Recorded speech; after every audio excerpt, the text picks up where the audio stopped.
ഒരു നഗരോത്സവം ഒരു നാടിൻ്റെ ഏറ്റവും ഗംഭീരമായ ഒരു ആഘോഷമായി മാറുന്ന കാഴ്ചയാണ് ഞാനിവിടെ കാണുന്നത്.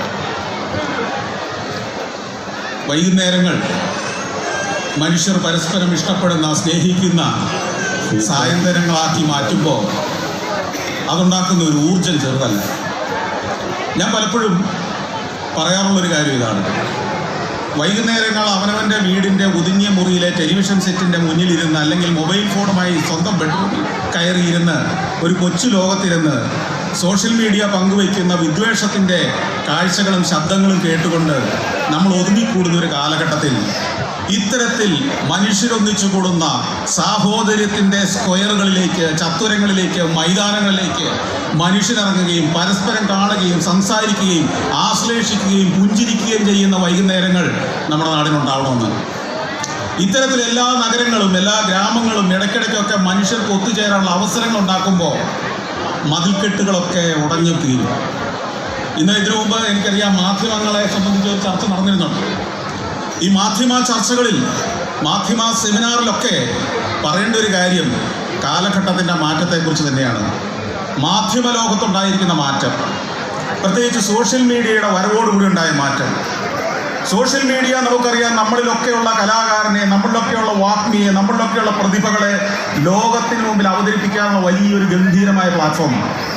നമ്മൾ ഇതുവരെ അറിയാതിരുന്ന എത്രയോ ആളുകളെ നമ്മൾ അറിയുന്നു, എത്രയോ പ്രതിഭകളെ നമ്മൾ പരിചയപ്പെടുന്നു, എത്രയെത്ര കലാകാരന്മാരെ, എത്രയെത്ര വാഗ്മികളെ, എത്രയെത്ര വീട്ടകങ്ങളിൽ ഒതുങ്ങിപ്പോകേണ്ടിയിരുന്ന പാചക വിദഗ്ധകളെ, നല്ല ഗംഭീരമായ പ്രവർത്തനങ്ങൾ നടത്തുന്ന വനിതകളെ ഒക്കെ നമ്മൾ പരിചയപ്പെട്ടത് സോഷ്യൽ മീഡിയയിലൂടെയാണ്. സോഷ്യൽ മീഡിയ ഇല്ലായിരുന്നെങ്കിൽ ലോകം അറിയാതെ പോകുമായിരുന്ന നിരവധി ആളുകളെ നമ്മുടെ മുന്നിലേക്ക് എത്തിച്ചു തരാൻ സോഷ്യൽ മീഡിയ എന്ന ആധുനികകാല മാധ്യമത്തിന് കഴിഞ്ഞിട്ടുണ്ട്. എന്നാൽ അതോടൊപ്പം ഈ സോഷ്യൽ മീഡിയ വലിയ വലിയ ഭീഷണിയും ലോകത്തിൽ ഉയർത്തുന്നുണ്ട് എന്നുള്ളത് വിസ്മരിച്ചുകൂടാ. അത് സോഷ്യൽ മീഡിയ എന്ന ടെക്നോളജിയുടെ കുഴപ്പമല്ല, സോഷ്യൽ മീഡിയ തരുന്ന മൊബൈൽ ഫോണിൻ്റെ കുഴപ്പവുമല്ല. നമുക്കറിയാം ഇന്ന് ഒരു 10-15 കൊല്ലം, അല്ലെങ്കിൽ ഒരു കഴിഞ്ഞ ഒരു 10 കൊല്ലമായി, 15 കൊല്ലം മുമ്പ് ഉണ്ടായിരുന്ന മനുഷ്യർ തമ്മിലുള്ള സ്നേഹത്തിന്, ബന്ധങ്ങൾക്ക് വിഘാതം സൃഷ്ടിച്ചുകൊണ്ട് മനുഷ്യനെ വെറുക്കാൻ പഠിപ്പിക്കുന്ന വലിയൊരു മാധ്യമമായി സോഷ്യൽ മീഡിയ ഈ കാലത്ത് മാറിക്കഴിഞ്ഞു, അല്ലേ?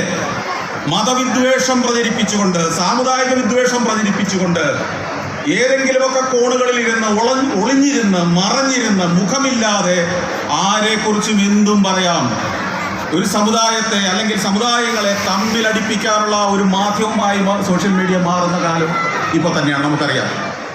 ഇതിനെയൊക്കെ ദുരുപയോഗം ചെയ്യണമെന്ന് കരുതുന്ന ആളുകൾക്ക് ഉപയോഗിക്കാൻ പറ്റിയ ഏറ്റവും നല്ല ആയുധമായി ഇപ്പോൾ അത് മാറി.